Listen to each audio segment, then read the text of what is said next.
What is up, guys? Welcome to another episode of the Meaning of Podcast. I am Ace. This is RB3. And this is the podcast where we talk about your favorite filmmakers and the deeper meaning within those movies.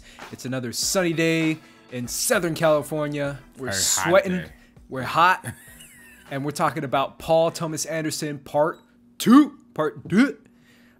We are talking about his 4 films known as There Will Be Blood, The Master, Inherent Vice, and his most recent one, which is Phantom Thread, which he was nominated for Best Director. Obviously, he didn't win, but he was still nominated, and that's that. Yeah, that's dope. I mean, Phantom Thread came out pretty late. This was a movie that a lot of people were anticipating because there was like no trailer. Yeah, no trailer until like literally like 2 weeks before it came out. Pretty much, like, man. Yeah. It was intense.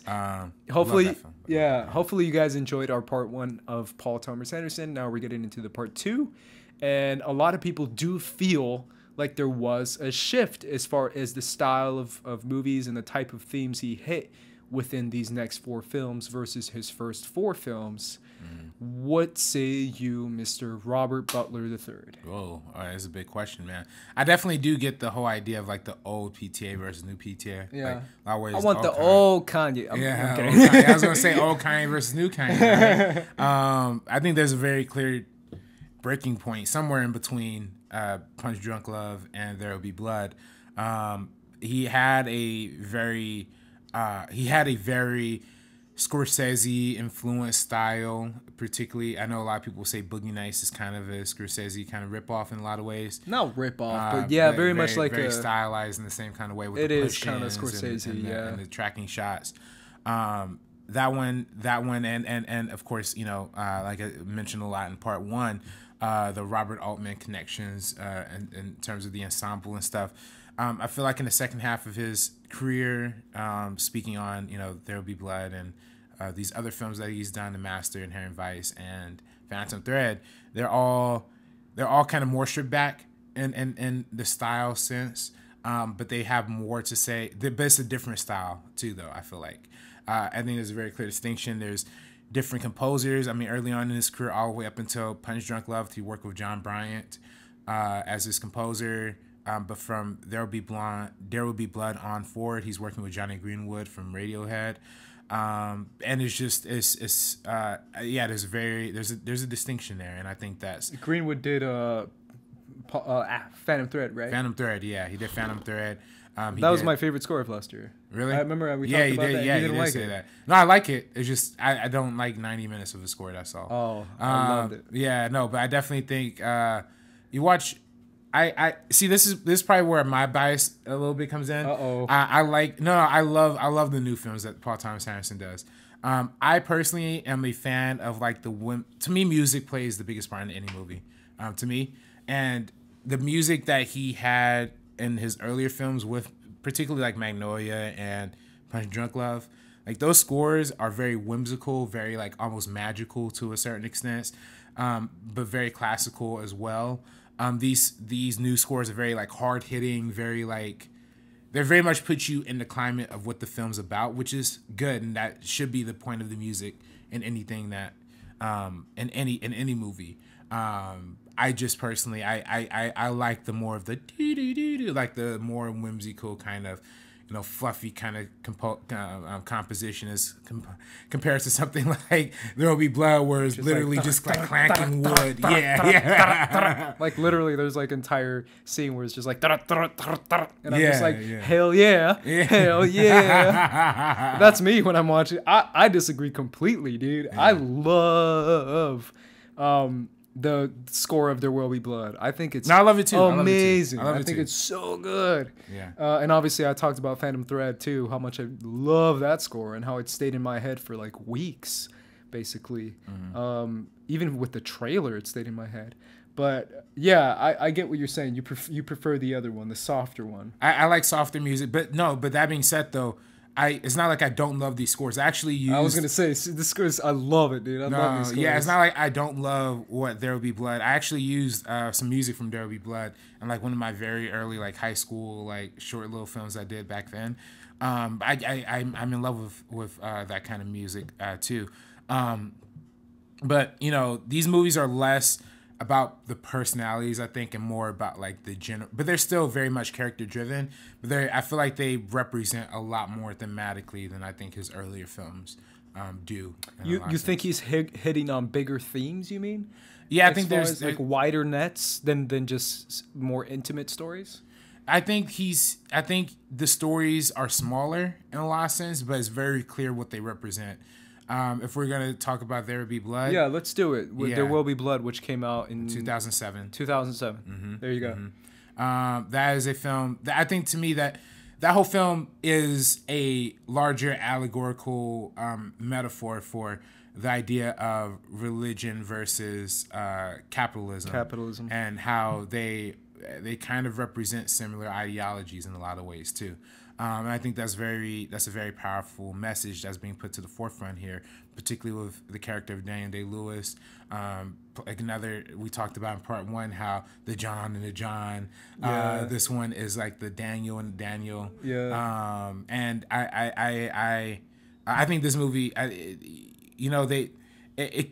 this movie could walk a very fine line of being super boring and super like uninteresting, but it subverts that by like, even though it's very slow and very slow paced, it has this sort of raw energy that puts on the forefront by Daniel Day-Lewis, like this really drawn out, very specific, narrow-minded character, which is loosely based on Doheny. I can't remember his first name, but Doheny. I can't remember William Doheny or something like that. Edward Doheny. I think it's Edward Doheny. He is like this oil tycoon in the 1930s, who is big in Los Angeles. He came to LA, and he's obviously responsible. He was one of the founding creators of USC. He created a big mansion. He built a big mansion here in LA. I think it's called the Greenwood Mansion, which they actually shot the ending of this film at. And has a lot of big influence in LA because he was this big oil tycoon that came back. And then I think Francis St. Clair wrote the book Oil, loosely based on the story of Doheny and all that stuff. And then that's where Paul Thomas Anderson took the greatest inspiration for There Will Be Blood. So yeah, it's this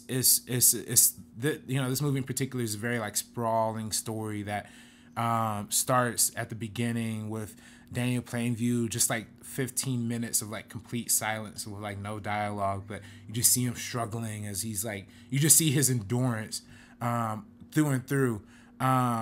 Like when he literally breaks his leg and like crawls his way back to society. And that's crazy. If you look at that shot when he's like crawling, there's nothing. Can you imagine how far he had to like go to like? So that's, it just shows you right off the back. That's the kind of will, this kind of determination that this guy has. And that's Daniel Day-Lewis in a nutshell, who probably did that take a ton of times, and he'll do the whole thing. Mm-hmm. Like he has full commitment. Like that guy is committed, the most committed actor working today, in my opinion. But he's incredible. But yeah, keep going on that. Yeah, no, I just think it's like incredibly like fascinating how. Just how that will and determination influences Daniel Plainview like as an individual, and how we're so drawn to this character because we want to see what he's gonna do next. And I think that's what keeps this movie afloat, and what keeps this movie. He's the rock. He's the center of the story. And his performance is just so well drawn out, so meticulous down to the voice. The voice is very precise. Look, the mustache, the way he stands, his lankiness, like his diction, the way he speaks. Yeah, it's very dope. It's incredible. I mean, this is a movie that showcases why Daniel Day-Lewis is GOAT, man. I mean, if you want to see why he's GOAT, watch There Will Be Blood. Mm-hmm. Like, it's incredible the way he commits to this character and the way he develops this character. To be honest, man, this is probably my favorite Paul Thomas Anderson. Really? Movie. Yeah. Okay. Yeah. This movie to me is just bonkers. I think it's amazing, and it's very much as you say it is about oil and it's about religion and it's about capitalism, which it is. I do feel at the end of the day it's still about Daniel Plainview and about his characterization, his story, his decisions, the way what made this man and what situations happened to this man to make him end up where he ended up eventually in the movie. But what happens to a man who starts out one way and keeps going down a path of ambition? Because it's all about ambition, right? Mm-hmm. And his path of desperate ambition and passion and dedication and competitiveness, right? Because he's one of the most competitive people ever. And at the end of the day, that's kind of his starting traits in the movie. Mm-hmm. His starting traits aren't anger, aren't alcoholism, which eventually he gets to. Mm-hmm. But that's not what he starts out as. He starts out as incredibly ambitious businessman, mm-hmm. Who's very much in the oil business and who's very much a very, very smart guy, like incredibly intelligent kind of guy, mm-hmm. who uses opportunity and who uses business methods, capitalistic methods to get his way and to work the system, essentially is what it is, because he's working the system. Mm-hmm. And that's initially how he starts out as, and that's eventually where his character ends up, is in a very different position. But he starts out as kind of, in a way, a well-meaning, ambitious businessman who's mm-hmm. just wants to make the most amount of money that he can, but nothing else. Obviously, right. He'll work the system, he'll manipulate certain people, but that's what businessmen do. Mm-hmm. Mm-hmm. So for me, it's like, where does he end up eventually is obviously a very darker place and a very different place. And he meets an opponent, which is religion, which mm-hmm. is funny because that's an opponent to him. Mm-hmm. And not just religion, man, but I really want to point out and say extreme weird, mm-hmm. like super crazy Paul Dano religion. Like this is some, like his preaching scene, like his first preaching scene, mm-hmm. when he's just pushing that who shot this movie, because it's incredible. It's his frequent collaborator. I forget exactly his name. This movie is incredibly well shot. Oh, dude, absolutely. Robert Elswit. Yeah, Robert Elswit, that's his name. Who shot this movie. Yeah. And he has that scene in the church where it pushes in on Paul Dano preaching, and then it pushes out when he's like pushing out the what is it, the ghost or the demon or whatever it is. He's like, go out of here, go out of here, and he's like pushing, and the camera's like backing out with him. Right. That's incredible. Yeah, like that's just incredible in general. Mm-hmm. And the camera work in that scene is gnarly. Mm-hmm. And right now I'm glowing. Yeah, I was gonna say I'm trying to figure out the presence of the Lord. This window right here. Yeah, I can't help it. Well, I was gonna see. I'm literally thinking of ways I could try and color correct it when it's not. Because you look like a ghost, dude. I'm not gonna lie. Like I look like I'm blessed, man. I'm a saint. You look like you just went to Paul Dano's church to hear what's his name? Elijah? Yeah, Eli. Yeah. Which, by the way, also is loosely translated to my God. That's what that name's supposed to mean, which is, again, that which essentially is what it is, man. Because as I'm watching this, and someone who considers himself to be, part of the faith, mm-hmm. it's like, give me 5 minutes of this guy, and I can tell you who he is. Mm-hmm. He's a showboater. He's a manipulator, and he's a guy who uses theatricality and those kind of tactics to manipulate a congregation into believing that he's a bigger human being who's chosen by God and who's blessed by the spirits and all this bullshit. It really mm-hmm. is what it is. And it's all just manipulation, and it's all just ego-driven kind of messaging, because mm-hmm. That's what it is. It's ego. Mm-hmm. And it's a battle of egos in the beginning of this movie, which I love so much, because it all comes down to that prayer that he wants to give to the oil well when he opens up the oil well there, right, and he says, "Let me say a prayer and open up the oil well tomorrow." Mm-hmm. And Daniel Day-Lewis, his character Daniel, is like, "Nah, I'm good. Yeah. I don't need to give you anything, bro." It's an ego kind of mentality, because he could have just let him say a prayer and it would have been fine. Mm-hmm. But his ego was like, "Nah, I'm the one who gives you orders. You don't give me orders," kind of thing. Mm-hmm. So he has that battle between Paul and Daniel, and it's kind of a battle of kind of ambitious business capitalism and religion, and kind of crazy religious people, and kind of how it goes hand in hand and how it goes head to head in a way. Mm-hmm. I don't know if you see that as well. And how it kind of crescendos into like this whole this whole battle that Daniel's facing with in and of himself. Because I think in many ways Daniel Playville has his own God complex. He thinks he's the most powerful being of all, around. True, and he's definitely not a believer at all. Yeah, no, he makes that very clear at the end of the movie. But you're right. It's definitely much what he views himself as, someone who's superior to any type of religion or any type of influence. And like what's interesting, and I think this movie alludes to it, but it never like outright says it. I think Daniel Plainview is very familiar with religion. I think he's probably grew up in some sort of past where he had read the book, the Bible, plenty of times over and over. I think he's very religious, and I say that because at the end of the film, when him and Eli have that fight in the bowling alley, and he ultimately ends up killing him, and the butler comes back in, and he says that line, "I'm finished." Now, if you read the Bible, that's, depending on what translation you're reading, "I'm finished" is the last words of Jesus Christ. Mm-hmm. When Jesus was on the cross. Right, exactly, yeah. Mm-hmm. So I think that's very intentional in a lot of ways too. So overall, I just think he's somebody who knows religion but just outright rejects it and doesn't want to. And doesn't even want to involve. I'm looking at the IMDb thing. It says Upton Sinclair. Upton Sinclair is the novelist who wrote Oil, which this is loosely based on. And by the way, if you're interested in learning any bits and pieces of LA history, read that novel and you get like a really understanding of how Los Angeles, the city, was like built to the place that it is now. Had to read it for a class one time. So, but going back to There Will Be Blood, this is definitely.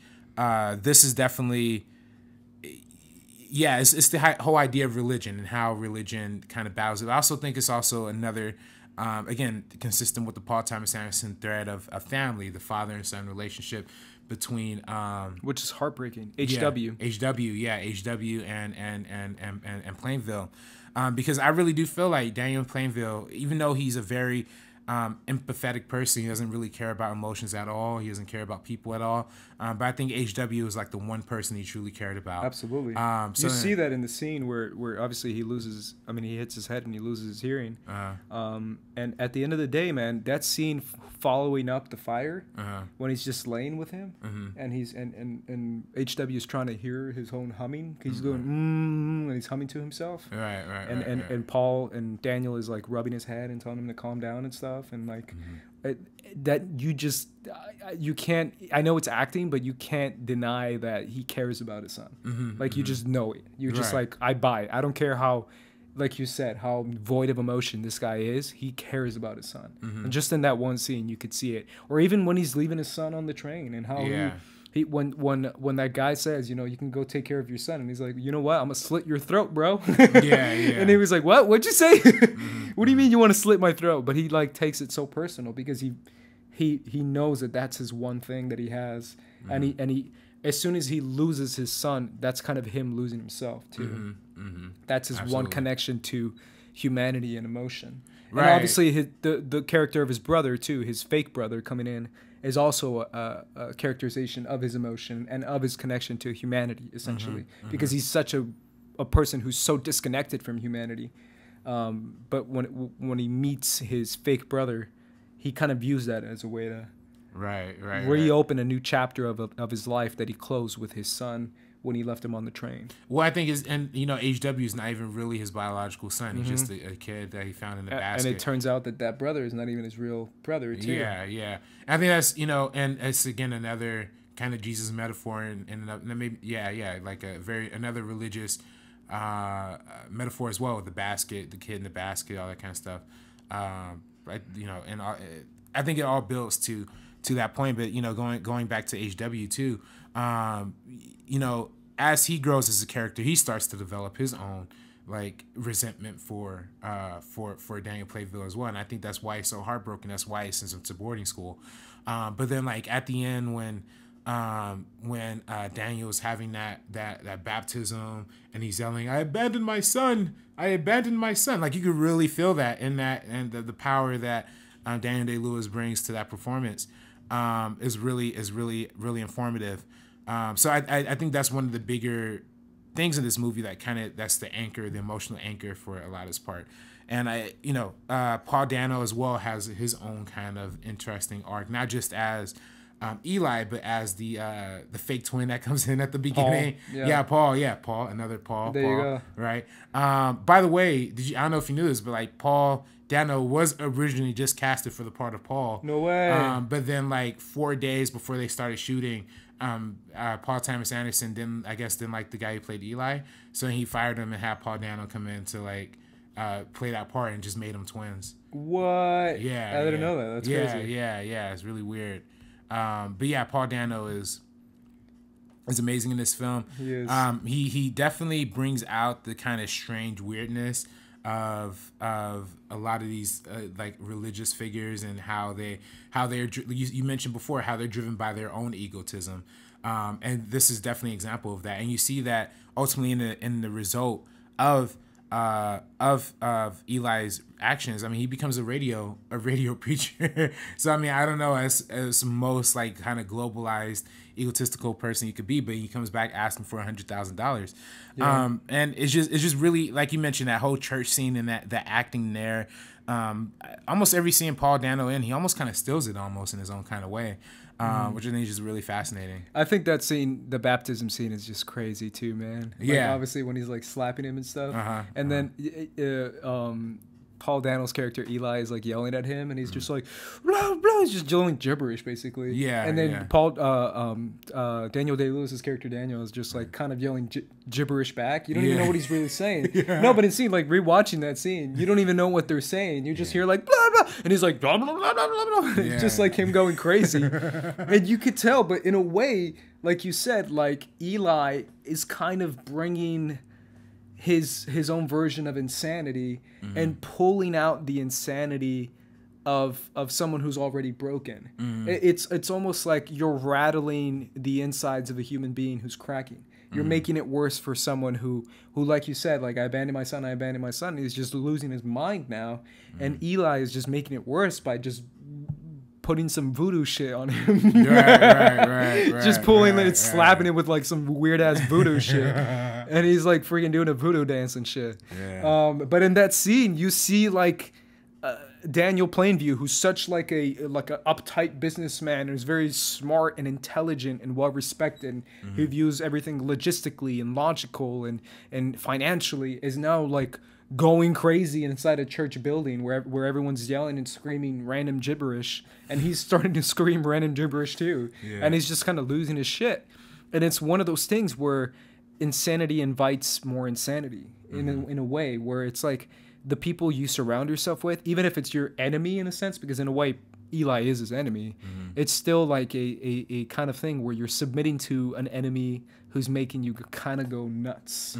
It's the Joker Batman type thing, where Joker's crazy, Batman's crazy too, and they're both kind of giving themselves more craziness in a way. And that's kind of what you see with Daniel Plainview and Eli Sunday in the two characterizations, especially in that scene. And you see that all crescendo to the final scene of the movie with the incredible scene, which I still think is so incredible because I rewatched it on Saturday, and I was blown away. I still was blown away, dude, because I've seen that before, but it's just so crazy. I drink your milkshake. I drink your milkshake. He's like, I got a straw all the way over here, and I pull the straw into your milkshake, and I drink your milkshake. Like, it's just so good, dude. It's so, and the way he like, he's doing all these mannerisms, and he's like kind of like limping and stuff, and he's like, it's just incredible, dude. Yeah, I think, just, and he's like telling him to say that like God doesn't exist and I'm a false prophet or something. This is your congregation, Eli. It's your congregation. Like, say it again.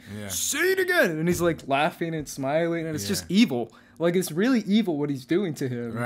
It's pure evil. Well, I think that's Daniel Day-Lewis's breaking point. That's where, or Daniel Plainville's breaking point. That's where he's like, all right, fuck all this religious shit. Fuck everything. Like, I am gonna be me. I'm gonna, like I mentioned, the character Eli, his name's Eli for my God, and of course last name is Sunday. To Daniel Day-Lewis, that's him like finally getting the opportunity to kill off religion, kill off God, or his physical manifestation of God, and he's confronting that and fighting that and ultimately killing that towards the end. So I feel like that's where that's where he feels like his ultimate bad guy. And you know that limp that he has throughout the entire movie, it literally so good. It gets like worse and worse. It does. At the end, he's just like a giant lip guy. He's just walking like this, and it's so good. Yeah, it's great. Yeah, I always notice for like little continuity shit like that. Yeah. They had a similar thing like that in Shape of Water where Michael, what's his name? Michael Shannon, his finger kept getting worse and worse throughout the entire film. And then like ultimately he just pulls it out. I feel like that I almost kind of want to see like Daniel Plainfield just like pull out his leg or something, like, you know, just destroy his leg, like this is over, you know. But it's just funny how that all. But that scene is incredible, man. Yeah, and that to me, like I was thinking about this more and more. This is me going off topic and going into a nerd mode, but I got to do it. My buddy and I at work, we were talking about characterizations of villains in movies, and we were talking about the Doctor Doom movie that's supposed to come out. But Noah Hawley. With Noah Hawley, oh, yes, who does Legion, and we were talking about like how this. Is it a good idea? Is it not a good idea? How are you going to do Doctor Doom? And how can you do Doctor Doom doing a villain-centered movie? And then I was talking, and he was talking about how like, oh yeah, but sometimes villains don't work. Like look at Lex Luthor. Lex Luthor has never worked on screen.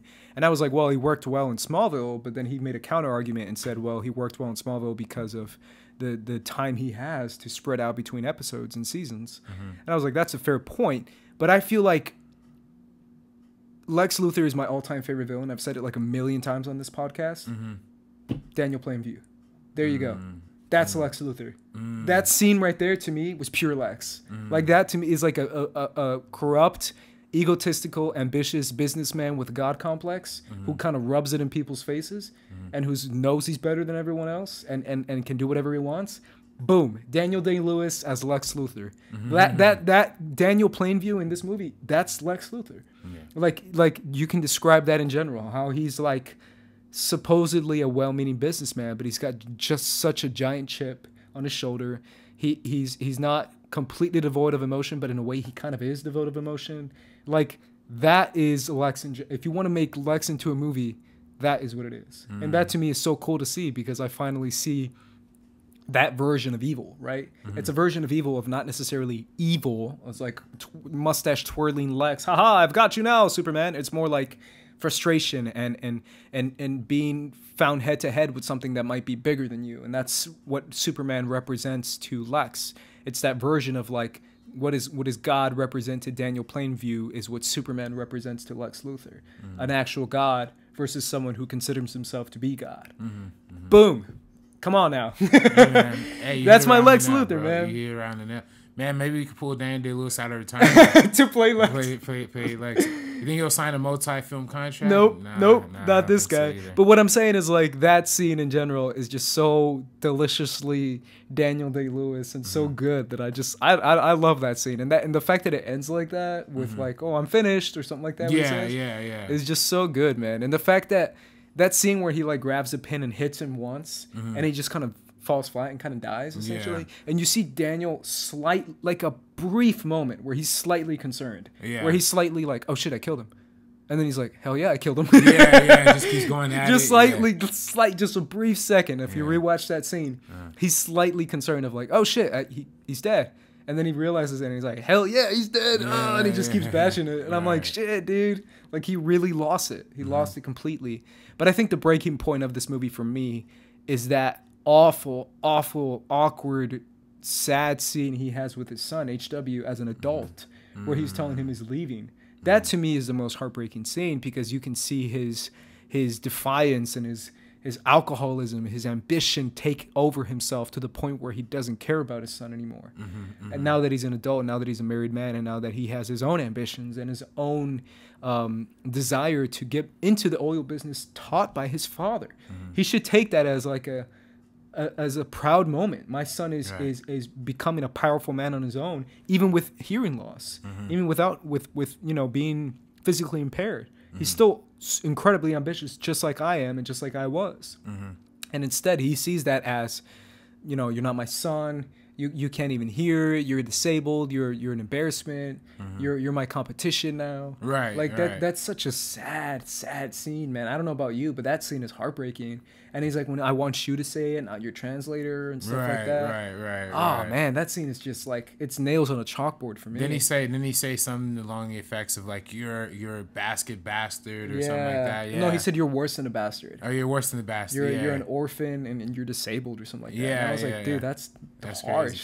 I mean, that's him turning his back. I mean, like I think Daniel Playville is a character who oftentimes turns his back on the people he cares about in his life because he feels like he's competition now. Like his son, who he raised to be his son, who he raised to be the heir to his success, wants to do his own thing, and now he's competition. So I think that's what really hurt Daniel Playville and all the way up until the end. So. It's very powerful, man. I think this is one of PTA's. This was nominated for multiple Academy Awards, won 4, if I'm not mistaken. Daniel won, right? Daniel Day-Lewis won for Best Actor. Cinematography, I think it won 4 as well. It's an incredible movie, and I mean, obviously, it's incredibly long too. It's super long. Now I want to ask you this question. This was nominated the same year that No Country for Old Men was nominated for Best Picture. Now, do you think that was the right decision? Oh, it's so funny because. Man, it's tough, man. They're just two different movies. They're so different. They're different, but weirdly similar in a lot of ways. Yeah, but one is mainly... Yeah. I don't know, man. I love No Country for Old Men. After rewatching this one, I would say this one. Really? Okay. Yeah. Just based on the overall... I love... No Country for Old Men is kind of like that, too. But I really like... drawn out movies, and this is definitely a drawn out movie. Oh yeah. You know how you were saying before how like a lot of people might say it's boring because it's so long and shit, but I kind of like drawn out movies, and this one is so drawn out, but it's drawn out to like a point of like perfection to me. That ending to me is just perfection in a way where it's like very few movies can match that. I agree. I think because when it ended for me, I was like perfect movie. Like that's my reaction as soon as he said I'm finished, and then it cuts and directed by Paul Thomas Anderson. I was like perfect movie, straight up, no flaw. Like that to me was like a perfect movie. Right. But that's how I felt. But obviously I don't know. So it's tough to compare. I actually kind of agree. I like Country for Old Men. I don't love it. Yeah. That's one of like the weaker Coen Brothers films to me really? Personally. Yeah. Holy crap. That's the weaker one. Yeah. No. Weirdly enough, I mean, a lot of people say that's like their favorite. Yeah, I know, and that's probably my favorite. This is we're probably gonna have this debate a lot of like the old Coen Brothers versus the new Coen Brothers. So I was a big fan of theirs for like Fargo and like Big Lebowski and that type shit. So No Country was a very different movie, but they both shot at the same time. Both shot in Texas, which by the way, if you notice. There's a scene in No Country for Old Men where the background, there's like a lot of smoke and haze in the background or something like that. That's from There Will Be Blood filming like right in the next state, that big like oil scene. That's crazy. Yeah. There Will Be Blood shooting that big like oil explosion rig scene or whatever. So I don't know. I'm not sure. I haven't rewatched No Country for Old Men in a while, so I'm not 100% sure if that's a big part of it. But I do kind of remember it was like, whoa, what's all this smoke doing? And watching There Will Be Blood, they apparently filmed during the same time. By the way, we didn't talk about that big like oil explosion like scene. I say probably one of the top. If you're talking about, and I know it's not an action movie, but to me that's like an action set piece. Probably one of the best action set pieces in cinema history. Yeah. Just from the construction, the editing of it, like the music, the cinematography, the whole like clanking thing that keeps happening as the thing ramps up. It's really fascinating. Yeah. And then the fact that you hear like his HW's POV of like not hearing anything during that super loud scene. Because for a few scenes you don't hear anything, and then you realize it's his point of view of not hearing. Which is awful and scary. Right. Yeah, I mean, I can't imagine that. And obviously, Daniel Day-Lewis, man, not enough can be said about that guy, especially in this movie. Yeah. How he commits like 100%. Even when he's climbing that oil rig, you can see that's him. Yeah. That's so dangerous. Yeah. Like, I know it's like a set, but it's still like he can fall and you could kill him. Yeah. But he's like climbing that thing on his own, and he's actually climbing it and stuff, and actually grabbing the kid and stuff. And there's a scene where when HW sets the bed on fire. Right. And when he runs out and try to get him, and then HW like runs far away, and Daniel is like, and he starts running faster after him, and you could see him like running as fast as he can, like in the desert. And then he comes back after running and like picks him up, and he's breathing super hard. And you could tell that's not acting. That's just him like tired from running. right. And it's like he commits so hard in this movie, man. It's incredible. It's crazy how much he commits in this movie. Right. To the point that, like I said before, if you want a cinematic, proof of why Daniel Day-Lewis is GOAT, watch this movie. Absolutely. That's my last word on it. Yeah. No, There Be Blood, absolute masterpiece. It's probably his most highly regarded, and I'd probably say his best out of like the new era of movies that he's made. Even though all of them are great to their own extents. Let's go to The Master, which is his following movie, which came out in 2012, starring another actor who a lot of people consider to be one of the best actors working today, and that's Joaquin Phoenix. Joaquin Phoenix and obviously Philip Seymour Hoffman, who he's worked for before, but I believe this is the first time of him working with Joaquin. Correct me if I'm wrong. Yeah, I believe so. Yeah. And speaking of performances, we just went off about Daniel Day. Joaquin Phoenix in this movie, man. Yeah. Holy crap. He doesn't. I mean, he's so good. He ramps it up to an 11 in this movie. It's incredible. It's so crazy. That whole. I don't know. I know we're starting like late in the film, but I can never forget. I can never watch this movie and not think of that prison scene where they're both locked up. And and he's going off like a monkey. Yeah. He's literally like a monkey. Yeah, he's like banging his head. It's like a bamboo and going crazy. Yeah, I don't understand as an actor that must have hurt. Like he was like literally banging his back against the thing. Yeah, breaking his head. Yeah, breaking toilet seats and shit. Like that was wild. Yeah. That was literally insane. So that to me always trips me out. But yeah, one of the best performances. What does PTA do to his actors, man? To get these, I don't know. Mark Wahlberg and Paul Thomas. I mean, Daniel Day-Lewis. Yeah, even Adam Sandler waking up for a performance. Sandler. Yeah. Like, how does he get these performances, man? What does he got to do? Like psychological torture or some shit. But, it really is. I mean, some hypnotic shit, man. I feel like Daniel Day-Lewis. I feel like Paul Thomas Anderson is one of those guys where before he goes on to, and I think a lot of directors do this, but I think for him even it's excruciating. He's writing probably novels of like character backstory for his actors to get like a full picture of who these people are. Because man, I don't even see how you could direct these characters so well. Particularly Joaquin Phoenix, he is a drunk. Oh my God, he just won't stop drinking. It's like that scene where like they're releasing him from like fighting in the war, and he's like emptying the gas out of the thing. He starts drinking it. Like, yo, what the like that was wild to me. You just tell this dude loves being drunk, has this super tortured. It's almost cartoony how broken this guy is. But it's perfect because it makes sense in the context of the story why somebody who is as broken, as damaged, as alcoholic and sex driven as Joaquin Phoenix would need to rely on something like The Cause, would need to rely on this, pseudo Scientology kind of thing. Pretty much Scientology. Yeah. Just crafted up by Philip Seymour Hoffman. Yeah. Why he would need to depend on something like that, because he is just he's gone. He's far gone. And that's exactly the kind of people that this place and the master himself is that's the kind of people he targets. Mm-hmm. The kind of people who are broken and the kind of people who are looking for something, some meaning or some purpose or something to drive their lives. And the way that Philip Seymour Hoffman's character presents it as science and presents it as fact and as logic and as intellectual kind of ideology and not just fantastical ideology is what appeals to people so much, because you don't have that need to question it, because you feel like this guy is so smart, Philip Seymour Hoffman's character, that he can just explain it away kind of thing. Mm-hmm. And the way they develop that relationship that they have with each other is very much interesting, because they have that friendship throughout pretty much the whole movie that they develop. Definitely, without a doubt. So it's interesting the way this movie presents that kind of inception of Scientology. Yeah, it's I read stories. Apparently, Tom Cruise obviously a good friend of Paul Thomas Anderson. Apparently, I mean, I don't know if this is true or not. Apparently, PTA invited him to an early screening of The Master, and he got really mad. Tom Cruise got really mad. Apparently, I'm not sure though. Yeah, I believe it, man, because this movie is like it's not a good look at.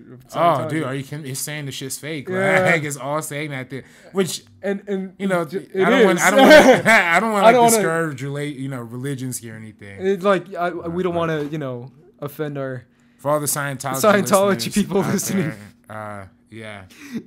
Will Smith, please hire your boy still. I know you're a Scientologist, but you don't take anything I say here. Is he really? I mean, that's the big thing, yeah. Is he? I don't know. I know Tom Cruise is like... John Travolta. Ever since I saw that documentary, man, Going Clear. Yeah. That thing disturbed the crap out of me, man. And the way they said, like, if you watch Going Clear, if you've seen it, like, they basically said that Tom Cruise is a god in the religion. Really? Yeah. Remember that? Did you see it? Yeah. They were, like, talking about the different levels of, like, that you can reach. And that Tom Cruise was, like, god level, basically. And he's, like, on a different... Like, the only one who's, like, on his level is the guy who's, like, running the place now, like his friend. Yeah. What's his name? I forget his name. I don't know. I don't remember. But basically, I was just like, yo, this is some creepy ass shit, bro. Yeah. But the way it's broken down too is that I don't even know what to call it. It's almost like an interrogation scene, but it's essentially that scene of the questions, the processing, the auditing. I guess is what it is. Auditing. And then the Nerd Writer had a great video on that scene. That's right. I've seen that. Yeah, where he talks about how it's basically what he calls command hypnotism, where it's a different type of hypnosis based on overbearing commands and overpowering your person who's in front of you, your auditor or your person that you're asking the questions to. And it's a sense of command and release where the person asking you these questions is giving you these commands that you have to obey, and you feel the need to obey them because he's the person who you've committed to as far as asking these questions and answering the questions truthfully. Right. So like not blinking, so your mind's focused on that. So your eyes focused, and it's a type of like hypnotism in the sense of like torture, in a sense where you're imposing your physical rules on people and then asking them to break themselves down on a psychological level. So it's a psychological manipulation and something that he calls command hypnotism, which is something that obviously Scientology is based upon, but that they deny obviously frequently. Which I think is so interesting when you watch that scene and the whole release moment cuts immediately to that flashback of him walking and meeting Doris for the first time, and like that. I mean, that whole sequence is like, it's kind of like a microcosm of film editing in and of itself, right? Because it's mostly locked on Joaquin's Phoenix the entire time because his eyes stay open. And if you read Walter Murch's book In the Blink of an Eye, a lot of what he's saying in that book is the idea of editing almost reflecting like how the motion of our eyes work, how we relate things to different, in real time. And, right when, and I think this is so great in that movie when they show it, when his eyes are open the entire time, it's just locked on him. You're focused just on him. And it's just like his inner psyche coming out. So when he finally closes his eyes, it goes right back to like the memories that he had that Philip Seymour Hoffman extracted out of him just like that. So it's so, I don't know, this movie to me is like next level performances like all across the board, and it's also like really great editing in a way, in the context of the form of how this movie's crafted. There's also going from that audit scene to that scene where Joaquin Phoenix character's Freddy, they force him to like keep walking back and forth from a wall to a window, and like that's just a really like fascinating like psychological journey that he has to go on just in that individual moment. It was part of like this larger montage of like training him because at the end of the day he's so reckless and so violent that he's so like unpredictable that they have to like reel him in somehow. So they're basically like not just like hypnotism, they're like full on like destroying this guy's mind to be so dependent on their system of religion. It's almost training an animal. It's almost like an animalistic type thing, right? Where they're treating him like a pet. They're treating him like a wild beast in a zoo, and now they have to like condition him to be used to living in that zoo, where he's used to living in the wild. And Philip Seymour Hoffman, even he compares him a lot of times to animals, like, oh, you feel, you dirty animal, you acting like an animal, all that kind of stuff. It's very psychological, and I think that's so much of what this movie is. It's just like a psychological journey, a trip inside of this like completely broken dude's like mind and how he feels, and he's so erratic and so out there that like the fact that Philip Seymour Hoffman is able to manipulate him and bring him in and reel him in, who's supposed to be like this E. Ron Hubbard guy, kind of rip off. L. Ron Hubbard, yeah. I don't know if the name of his character is in this movie, but I think it's Doddard, yeah. But in the same way that Scientology is, the whole idea of Scientology is manipulation and hypnosis. But it's also just making shit up as they go along. Like, hey, I mean, what's his face? Jeremy. Jesse Plemons. Jesse Plemons. Yeah, he plays the son in this. Lancaster Dodd. Yeah. And obviously Amy Adams plays the wife. And Remy Malek. Hey, I didn't know you showed up in this movie. I'm in this movie, man. I have a great part in this movie, man. Do you really look like me in this movie? Not in this movie. I don't think. Definitely in Mr. Robot stuff is probably more. I'm in this movie, guys. You can find me. You're there. Rami Malek's in this movie. Rami Malek had a great part. This is my first time seeing Rami Malek really in anything. And yeah, he has a great part in this film. I think the way. Overall, I mean, to me, the only thing with this movie is that great performances all around the board, great cinematography, great editing. I mean, the cinematography can't be understated in this movie, particularly in that scene where Freddy is like has to take the picture of the dude, and he keeps like pushing the light closer to him. It's like, I'm just trying to get the lighting right, and he starts choking the guy, and they start fighting in like that mall area or whatever. Salute to whoever was running the camera and the focus during that scene, because man, I can't even imagine like trying to get that right. I don't know how many takes they had to do with that, but man, that shit must have been insane. All the different focus marks, like I don't know. For all like cinematography people out there, please like sharing my enthusiasm. Who was it? Who was it? It's the same thing. Robert Elswitz, who was responsible for the cinematography of this movie. That's incredible. Editing by Leslie Jones. Leslie Jones. SNL's Leslie Jones. I highly doubt it. No, she's an editor. Okay. Leslie Jones and Peter Leslie, McNulty. Leslie is I know Peter Mel's McNulty. name. Music by Johnny Greenwood. Yeah, music again. It's another Johnny Greenwood. Johnny Greenwood was a collaborator ever since. Mark Bridges, who won. For one best costumes and the costumes in this movie. Again, all this movie all around on the technical aspect. No, check it out, bro. Cinematography is by Mihai Malarmi. Oh, really? Okay. Interesting. Who is this guy? Whoever this guy is, salute to him. And he's a Romanian guy. It was shot on 70 or 65 millimeter, if I'm not mistaken.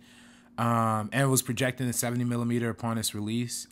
Interesting. This guy, I mean, he's shot some Apple commercials, weird movies and stuff. I mean, Apple commercials, Drake stuff. Wow, interesting. A Walk Amongst Tombstones. A Walk Among the Tombstones. Oh, that Hancock documentary he did too. Wow, it's interesting. Yeah, interesting. It's like a Romanian dude. Yeah, I didn't know, but see, it's again, Paul Thomas Anderson changing up cinematographers per movie now, as he's been progressing his career. I mean, that's not a bad thing. No, it's good. It's actually good. I think this needed a different kind of feel and aesthetic. It kind of adopts like the 1940s, 1950s kind of like stock of film that like look. It kind of encompasses that a lot. Again, this movie's great on a technical level. I think my only thing with it is the like actual story itself. I think this movie could have. I don't know. I think it could have used a little more oomph, if that makes any sense. You don't think the performances give it that? I think that I do. I think the performances and the cinematography, the editing gives it that oomph. I just wish the story would have had some sort of emotional kind of. I mean, to me, like I love Paul Thomas Anderson movies because there's always one point in any of his movies where you kind of feel like you want to cry. At least to like not necessarily to the fullest extent, but it's like you feel like super emotional about it. I just kind of wish they would have had that kind of moment in this movie. The closest you get to that is when Joaquin Phoenix goes back to like his hometown and he visits his Doris, like his one true love. He goes back to the house and it turns out she's married. She married somebody else and all this kind of stuff. To me, that was probably like the big emotional crux of that. But the way Joaquin Phoenix reacts to that, and again, that's probably because of his training and his commitment to the cause, how that emotional crescendo doesn't really affect them nearly as much as you think it would. Is less of like I'm mad, I'm really sad about this. It's more of like, oh, okay, I guess I just have to deal with it, which does just demonstrate a certain amount of growth and through the process and all that stuff. I just kind of wish it would have been more of a, that punch that I like seeing in all Paul Thomas Anderson movies. Do you feel like that was eventually realized at the end of the movie though? Because you were talking about the growth, but eventually it kind of ends with him kind of coming back to where he was before in a sense. Yeah. Well, again, I think this is another example of like the rise, the fall, and the rise again. Like he rises up through being a part of this program, personally. But then when he leaves, he discovers, he comes back to find out the real world's just been cheating him this entire time. So he comes back to where he finds home, and his happiness is in this really kooky, strange coat, which maybe isn't the happy ending that like. Boogie Nights is in the same way Boogie Nights ends in that same kind of way, like with Dirk Diggler leaving his home and then coming back to the house. I think this one's a little like less upbeat. It's more of like, he's trapped in this cycle of the religion, which again I think is interesting because I think back in like his Magnolia days, he was very in tune with like some sort of spirituality to some extent. Whereas I feel like in like the deconstruction of religion and There Will Be Blood and the kind of exposure of the falsities of the cause in this movie kind of reflects a different shift in Paul Thomas Anderson's view on religion. And I think is very interesting. I definitely think that this movie has a lot to say. From a philosophical standpoint, from a religious standpoint, but also just from a character standpoint as well. Sure. As far as like, yeah, but I just feel like it's difficult to nail that in something with Scientology, right? Because it's hard to be like, well, is it though? Scientology's more. It's a little nuttier than your average religion. Listen, I don't want to. Again, all Scientology listeners out there, I don't know how many Scientology fans we have out there. Don't take this as shitting on your religion. It's really not. It's what the movie is saying about your religion. The outsider perspective of Scientology is not necessarily positive. That's the thing. Yeah. As someone who lives in LA, no, it's not. Yeah. Just because LA is the most, I was gonna say infested, but that's a negative connotation. I will say, I mean, this is not an opinion. This is an actual fact. L. Ron Hubbard was a science fiction writer. Yeah, he was. So, take that with what you want to take that as. Yeah, he wrote the great movie that we've got with John Travolta.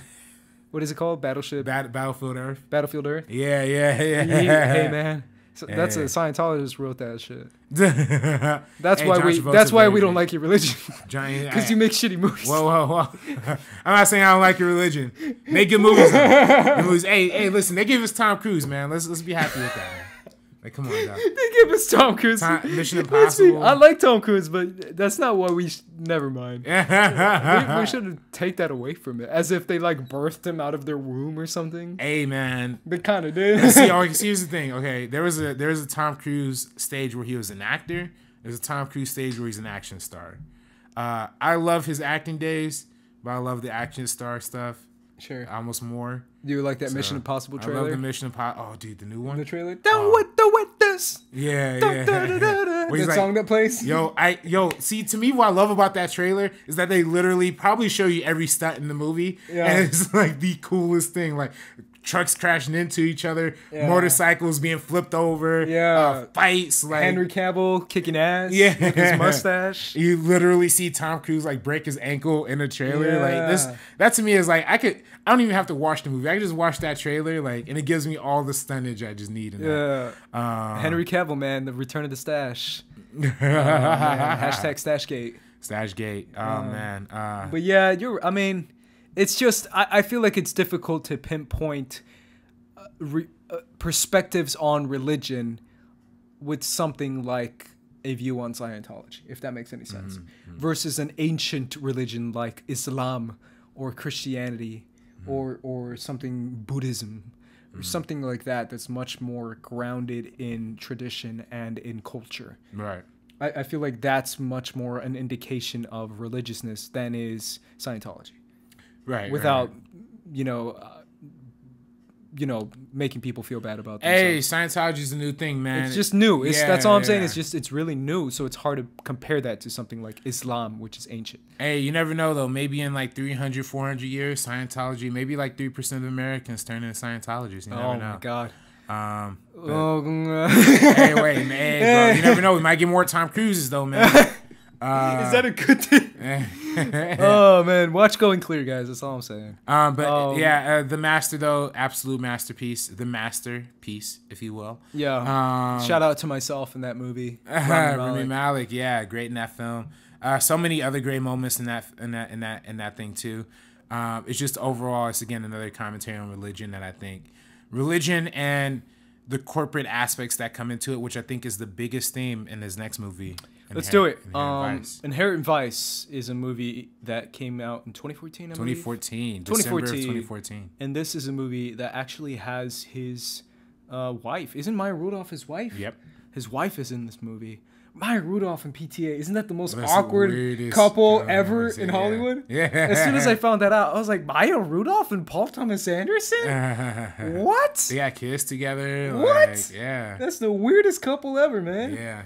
I guess that's where he gets his weird comedy from. Yeah. I think probably for real. That's probably where he gets his comedy from. I think probably Paul Thomas Anderson probably is like a much funnier dude than like. I agree. He less on. Like this movie, for example, it has that dark humor that I've been talking about. It's very comedic. It's also very comedic. Very confusing. Very confusing. Very weird. It's probably my least favorite Paul Thomas Anderson movie. I agree with that as well. Yeah, it's not great. But I will say though, it has a lot to say. It does have a lot to say, and the more that you kind of have to sit on it and rewatch it and think about it, the clearer what it has to say becomes. That being said, it's probably like there is as much it's adapted based on the book Inherent Vice by the same title, written by, I forget who wrote the novel that it's based on, but the book is apparently just equally as confusing too. So he was definitely adapting that sense of it. It's just that there's so many different names, so many different places, so many different like things.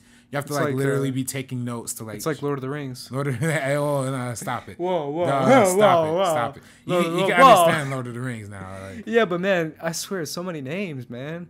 See, okay, that's my thing. I love Lord of the Rings. I can't do. Said this before. Intergeek them now. That's what I'm saying. Yeah, just that's so many names. We must go to the Rosenflath and battle the Borosdog and the Baradog versus the Aradog and Saruman and the Sardog. I'm like, dude, what? I can't, bro. And I love Game of Thrones. Game of Thrones that's what people say about Game of Thrones, and I'm like, bro. Watch Lord of the Rings. That's 10 times worse than Game of Thrones. Well, I haven't seen Game of Thrones, so I'm not sure. But Lord of the Rings is dope. This movie is dope though. It doesn't get a lot of credit. What do you think is the bigger theme that you were saying that it becomes clear? I think to me is very much an anti-corporatist type of movie. And I think that's where you see. I think this movie is really about how the cycle of corporatism keeps a revolving head. It's ultimately about this corporation led by Michael Greenwolf, I think is his name. What is it? The Golden Fang? The Golden Fang, something like that. Yeah. But it's this big corporation responsible for boats and all this stuff. Again, another theme of water. And we didn't even mention water in The Master, but that's a very prominent theme in The Master too, is the water. That being at sea. But this movie is very much about like the beach life, what the hippie life is, but it's also about how, this organization, the Golden Fang, they're selling they're selling drugs and heroin, all this stuff that fucks up people. It's weird, so weird. It fucks up people's teeth. So then they also open the dentist office so they can go get their teeth fixed. Yeah. And it's like that's like the fucking cycle that capitalism like actually is. Yeah. And it goes further than that, obviously, but there's so much deep corruption and seediness in this story. of trying to discover exactly what's happening and who's connecting what. But a lot of people say it's this movement from the 1960s hippie lifestyle, the kind of live free and have this open, into the open corruption that ensued in like the early to late 70s. Sure. It's that transition between that open whatever, do whatever you want, to like the corporate capitalistic mindset of the 70s. It's the difference from the Kennedy / Lyndon B. Johnson era of America to the Richard Nixon era. You know what I mean? And how that corruption and how capitalism really drove and influenced a lot of people in a lot of different lives, including the life of Joaquin Phoenix's love interest in this movie. Yeah, I can't remember her name. Do you? I forget her name too. Yeah. I know his name is Doc in the movie. Yeah, he's Doc. It's his pot smoking detective, and Shanta is her name. Shanta is the chick who he's been trying to. This girl? Yeah. You mean Shasta? Shasta. Yeah, how do you pronounce it? Shasta. Whatever. Shasta. He's trying to find out the mystery of where she's at and everything. And there's a lot of theories to like what actually it means. Sure. What actually, is she real? Is she just? It's a narrator, right? Is that? Yeah, that's the narrator. Got yeah. But if you notice, she only narrates this movie in flashbacks. Mm-hmm. So is she really alive? Is that whole thing of her coming to visit him in the middle of the night at the very opening, is that the only time she is alive? Is that the only time, or is he just hallucinating? Is he just super high and he's just imagining that? Well, that's the thing too, right? Yeah. It's the whole idea of the untrustworthy narrator kind of thing, where it plays with the audience expectations and the audience perspectives on what a narrator's job is, which is to tell the truth, right? And you're never sure what's real or what's not real. I think that adds another layer of confusion to what's happening a lot of times in the story too. So it's very noir, very neo-noir in its sensibilities as well. It takes a lot of influence from movies like Chinatown, and it's got a lot of weird, quirky characters. Yeah, a lot of weird, quirky characters. What's his name? Martin Short. Comes in for one scene. Yeah. Josh Brolin's in this movie. Yeah. Very straight-laced guy, but then like he also has this weird subplot of being on TV commercials. Jenna Malone, Joanna Mason from the Hunger Games. Whoa. What? Hunger Games connection again? 2 weeks in a row. 2 weeks in a row. Wow. 3 weeks actually. I did it with Nolan. Yeah, the Nolan. Every week, guys, come in next week for your following for Hunger Games commentary with Hunger Ace Games and RB3. This is so. But yeah, it's the whole, like you said, the idea of the untrustworthy narrator, the subjective reality, what's real and what's not real. Yeah, subjective versus objective. Yeah, reality. Subjective versus objective and all that stuff. And like you said, the cast really adds to like the weirdness of it. Sure. Because you don't really, as opposed to most Paul Thomas Anderson movies where you get like a very rich kind of detailed description of each one of these people, this movie's kind of almost the opposite. You get like no information, just reading off of the people's like performances. It's kind of I don't want to say the word messy, but it's kind of messy. Yeah, in a sense, well, it's right? definitely messy. Yeah, but that's what I'm saying. Like it's super like all over the place and kind of messy in a storytelling perspective and in a character perspective too. Definitely. So I think that's why it's not regarded as probably one of his better films. It's still an amazing performance. There's still great performances all around. Joaquin Phoenix, kills it. And I actually think again, I didn't read the book, but if the book is really as confusing as this movie, salute to them for even trying to make it. That's really impressive. Owen Wilson, I forgot he was. Owen Wilson, yeah. But again, you kind of question if his scenes are real too or not. So it's kind of hard to talk about what's the deeper meaning of this movie if there's like not a lot to go off of. But I definitely think the corporatism is what this movie is essentially about, and how corporatism and corruption is, frankly, kind of killing people, and just having all of these different like weird side effects on how we look at reality and all this kind of shit. So very interesting. I was gonna say, let's move on to his next one. I'm looking at your computer. See, here's the thing with Paul Thomas Anderson's IMDb. I think he puts almost every music video he directs on here. So then like, or maybe his publicist, I don't know, or whoever manages the shit. His IMDb. Yeah. So it's like literally, it's like, oh, what's his next movie? And it's all fucking music videos, like right here, you know. Radiohead, Haim. Yeah. Shout out to Haim. Haim's a good. I don't know who Haim is actually. Really? So, it's the three Jewish little sisters who like are like super like quirky and play like in a little rock band. You don't know who they are? I don't know who they are. I'm sorry. I only listen to trap music. Whatever, bro. Yeah, trap. You listen to white people music too, bro. Come on, man. Stuff Jen Stevens is the only white person I'm willing to listen. I'm kidding, by the way. You listen to a lot of white people music. Do I really? Yeah, you do, man. I do. Come on, Travis Scott? That's like white people music all the way. Oh, Travis Scott. Come on, dog. Nah. It is white people. It's, you know what's funny, man? Hip hop is so like, I think there's that one line in that one Brad Hampton song. It's like, I love my friends like white people love hip hop. Yeah. I think that's so true. Like, you know, I think that's got to end eventually, man. Because I'm watching a lot of Desus and Mero, and shout out to anyone who watches Desus and Mero. It's this comedy duo on Viceland, and I think they're hysterical. And they really like point out a lot of shit that I've never really noticed.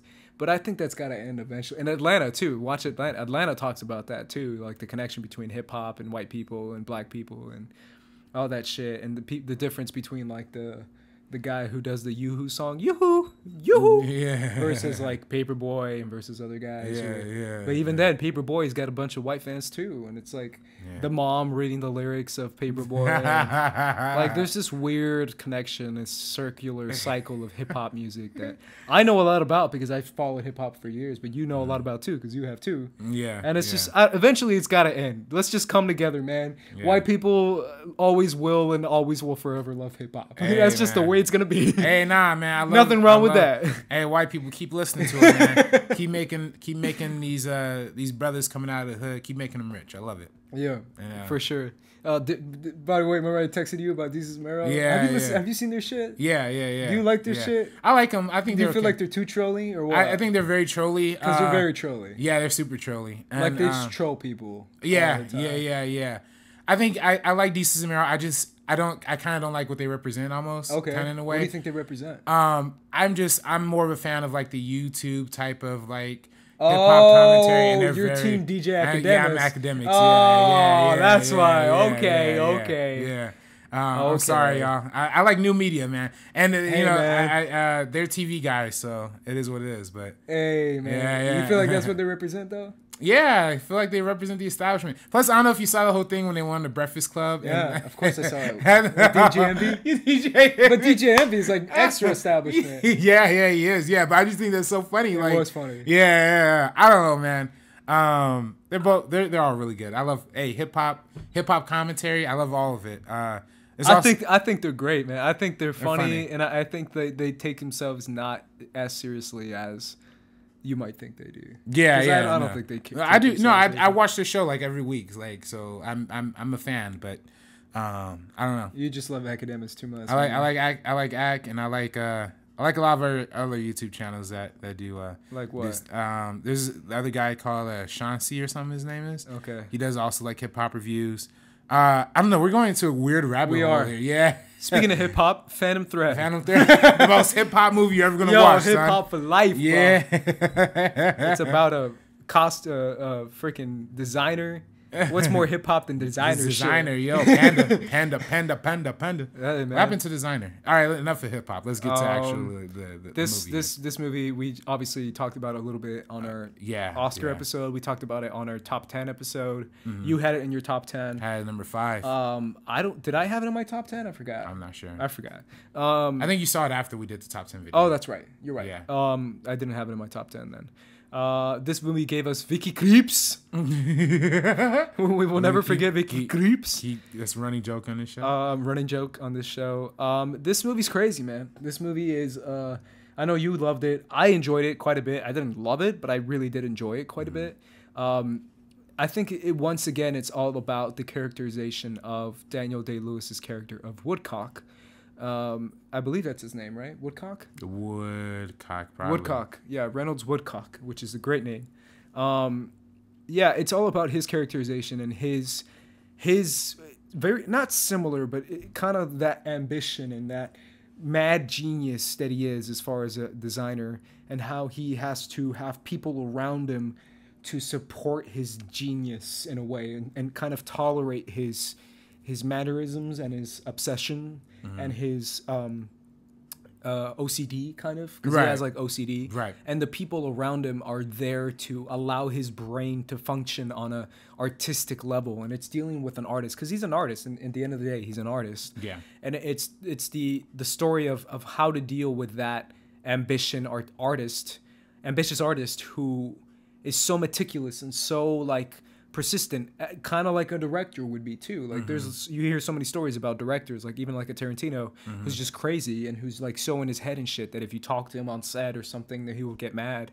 That's kind of who Woodcock represents. It's that crazy artist who then kind of has like a weird fascination with the Vicky Krieps character. And it's like an infatuation. It's not, at first it's not even like, I would say romantic. It's more like fascination. It's more like you have a weird, interesting look, aesthetic to your face and to your body. Right. And I'm an artist, and I appreciate aesthetic, and I appreciate looks and visuals.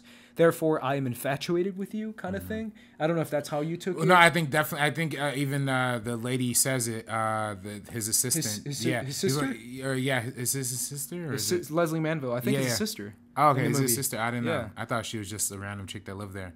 Or it might be his assistant. I might be wrong, dude. I'm not sure, but I'm not sure. Again, this was tough because we couldn't rewatch it. Yeah, I think they literally just put it out on Blu-ray. Yeah, so I don't know.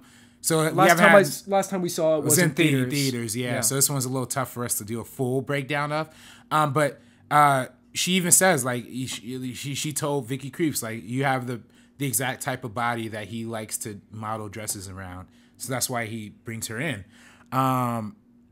Again, I think there's another movie that you said you love this one though. Right? Oh yeah, you thought it was brilliant. Yeah, it was brilliant. Yeah, it's probably, if we're gonna rank the Paul Thomas Anderson the newer films, I'll probably put There Will Be Blood #1, this one #2, because I feel like this is one of the most well-rounded.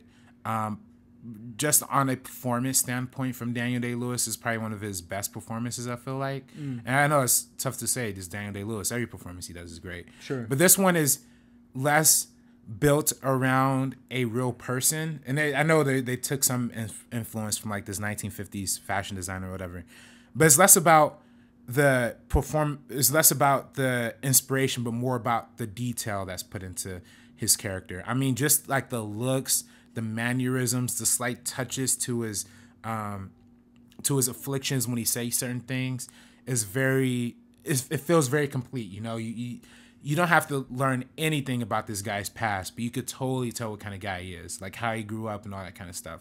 And I just think that's just brilliant through and through. So to me, this is something this is for some reason, I feel like this movie connects to a lot of really interesting themes that really Paul Thomas Anderson hasn't really explored before. Sure. And it's kind of like this new kind of thing, I feel like, and in terms of, it's still the dynamic of the power versus the control versus the uncontrolled, the unsure, but kind of flips that in a certain way too, where we really come to find out that the Vicky Krieps character is really the one who has the hold over him, in a way. So it's very. I kind of want you to elaborate on that a little bit more. On what part? On the part of the themes that Paul Thomas Anderson hasn't really tackled before. What do you mean by that?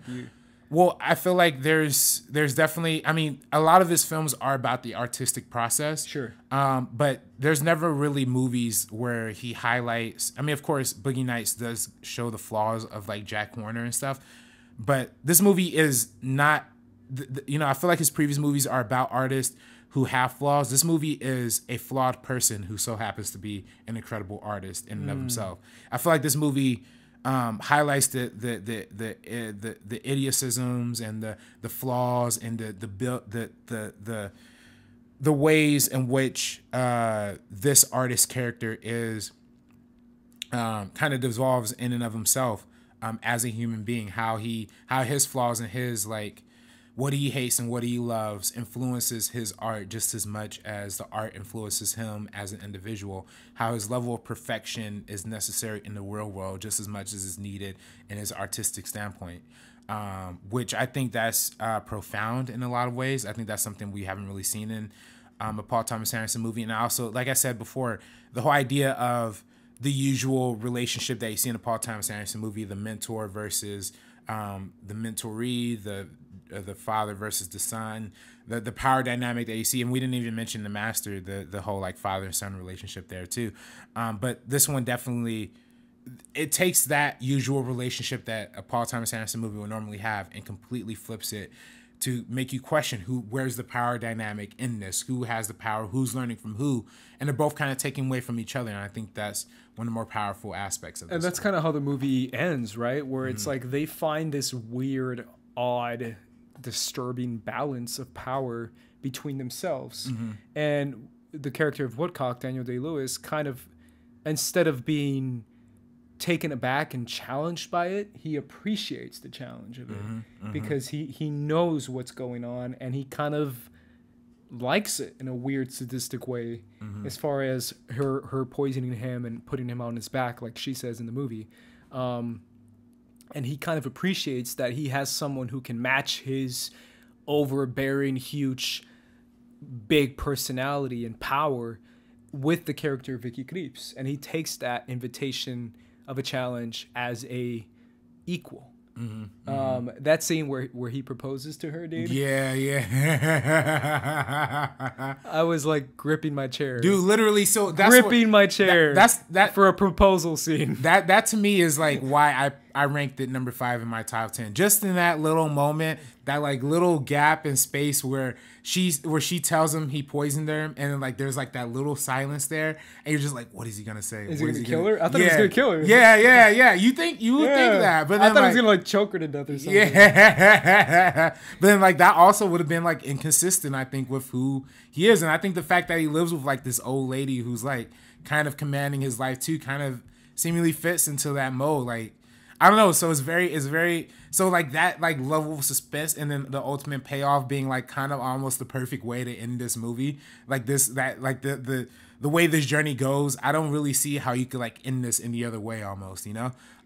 So I just really appreciate it on that front. Yeah. But yeah, amazing film. Hey man, she just wanted to go dancing, bro. All you have to do was just go dancing with her. Yeah. But yeah, this movie is definitely a look inside the mind of a crazy, a successful artist too, because that's the thing too, is that he's very successful. He's not just a smart genius artist, but he's actually very successful, has his own company, designs dresses for princesses and princes and very high-end, extremely rich and powerful people and world leaders and stuff.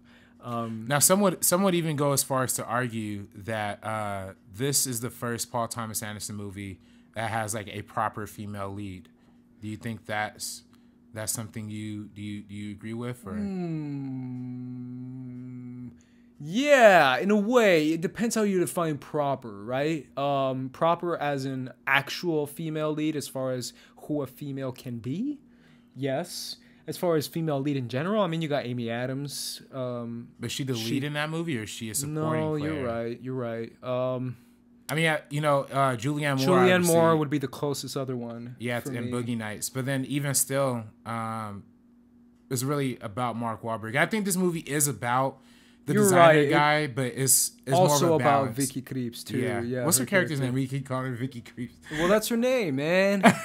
Alma. Alma. Yeah, I like Vicky Krieps more. Let's go with Vicky Krieps.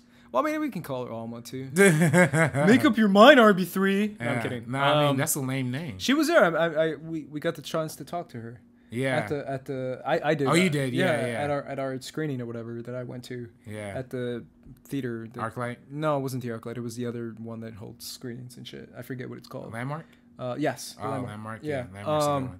Movie Pass takes Landmark now. But ArcLight doesn't, and ArcLight's the only theater I go to. You know that. Yeah. Anyways, we got to talk to her, and she was able to take Q&A and stuff, and answer everyone's questions, and then take pictures with everyone afterwards. Yeah. I didn't ask for a picture because I didn't feel like it, but I sometimes I feel, I don't know, I'm gonna get into a whole rabbit hole of talking about pictures and artists and all that. I usually don't want to, just because I don't like bothering them. Yeah. For the most part, unless you're like The Rock. Yeah. I have to get a picture with The Rock. Yeah, but it's something like I don't want to bother people, and yeah. where it's someone like, if it's someone that that wants to be bothered, like The Rock wants to be bothered, like that guy. How many times he posts on social media, like you can tell that guy wants to be bothered. Yeah. But yeah, she was great and she was super nice and she was super foreign, which is great.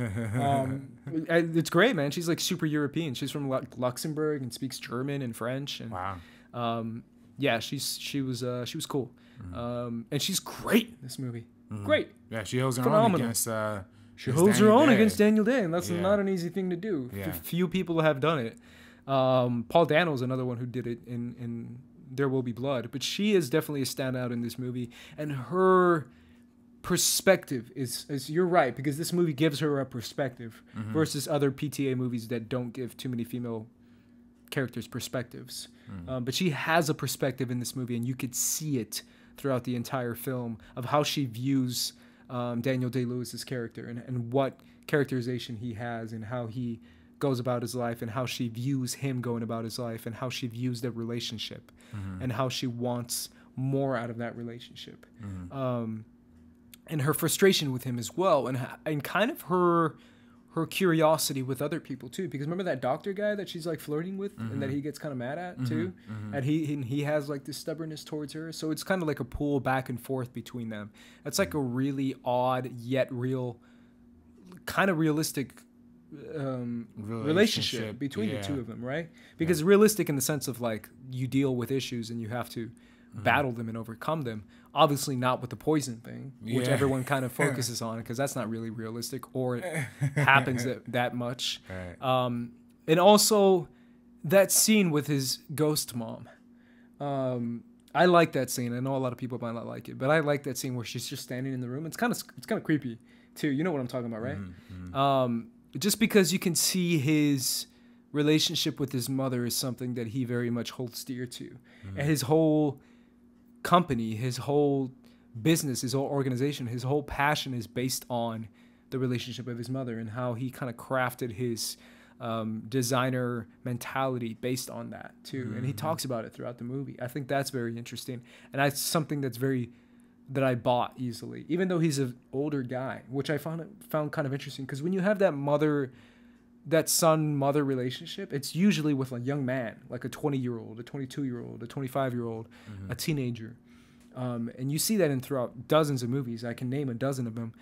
But with a guy who's like pushing 60 or even 60, it's kind of interesting to see that. Don't you think so? I found that interesting with an older guy who's kind of like 60 years old, kind of, or like pushing that age boundary. He's an old dude. Like he's at least 55, if not older. Having that weird kind of thing of his mother and always finding that thing to be his motivation. The connection he had with his mother is his everlasting motivation of his art, I guess you could say. Right. No, absolutely. Again, this is one of the better Paul Thomas Anderson films. And I definitely... So my question is to you, Ace. If you had to rank the old Paul Thomas Anderson movies and or the new Paul Thomas Anderson, if you had to rank them separately or together, how would you rank them? Let's do overall, just because we're at the end of our part 2 series. Okay. Let's do overall. Okay. Overall, number 1, There Will Be Blood. Number 1, There Will Be Blood. That is my favorite. Number 2, I would say, Boogie Nights. No. Magnolia. Man, it's tough. Yeah. Number 2, Magnolia. Number 3, Phantom Thread. Wow, Phantom Thread that high. Wow. I think so. Over Boogie Nights. Yeah, I think so. You not love Boogie Nights? I love, but I like Phantom Thread more. Oh, I feel that. Okay, I feel that. Okay. Or The Master, because I love The Master too. Okay. Yeah, I'll put Phantom Thread up there. Top 3. Top 3. Okay. Everyone's screaming right now in the comments. What? Oh my God! They're like crashing their cars while listening to the podcast. How could you? How could you call yourself a PTA fan? Yeah, man, that's my top 3. I'm standing by it. I'm firm. Okay. How about you, man? I feel that. Definitely Magnolia is my number 1. Okay. Boogie Nights might have to take the 2 spot. And I know it's pretty generic, and number 3 is There Will Be Blood. Okay. Yeah. Unfortunately, I put Phantom Thread. I probably put Phantom Thread as like 4 or 5. What would you put 4 or 5? What about The Master? What about Inherent Vice? What about Punch Drunk Love? Here's my thing, man. Okay. So I would put Punch Drunk Love higher only because I could rewatch that the most. Higher? I'd probably put that as like. You can rewatch Phantom Thread? No, I can't rewatch Phantom Thread. I probably put Phantom Thread as like number. I can 4 rewatch this movie just based on the score. I'm not even kidding. I love that. Well, see how you probably feel about the score for this movie. I feel about the score for Punch Drunk Love. Okay. The score for Punch Drunk Love is one of it's great. It's beautiful. It's great. So that's where I would kind of get shifty, and I hate to put The Master as like number 6 or something like that too, because I feel like as a director, The Master is probably his best directed movie. Sure. You know what I mean? Yeah. From like a cinematography, from the acting, from the music, the editing. As a director, that's probably his best directed film. But as an overall piece, I enjoy Magnolia more. I enjoy Boogie Nights more. I enjoy There Will Be Blood more. And Punch Drunk Love, even though, and listen, if we're being real technical with it, it's probably one of his weaker films in Punch Drunk Love. But to me it's funny, it's heartwarming, and it has enough like weird artsy surrealism to kind of keep me interested as a film student. So I love it on that front. Probably Inherent Vice would be last though. I think we both agree on that. I 100% agree with that. Yeah, we have a good. I mean, this has been 2 fun episodes. There's been 2 great episodes, man. Hopefully, hopefully the fans, hopefully the people out there, the homies, iTunes listeners, the PTA fanatics, the 10 people who love PTA. Right. No, I think he's got a bigger fan base than that. I think a lot of people appreciate him. He's definitely a director who has a very good understanding of what he's doing and a good understanding of working with actors, which again we've talked about before. That is probably the most important thing with a director, is getting performances out of actors. And if that is the true definition of a director, then this guy is one of the best. One of the best working directors today by far. The guy's a true genius for sure.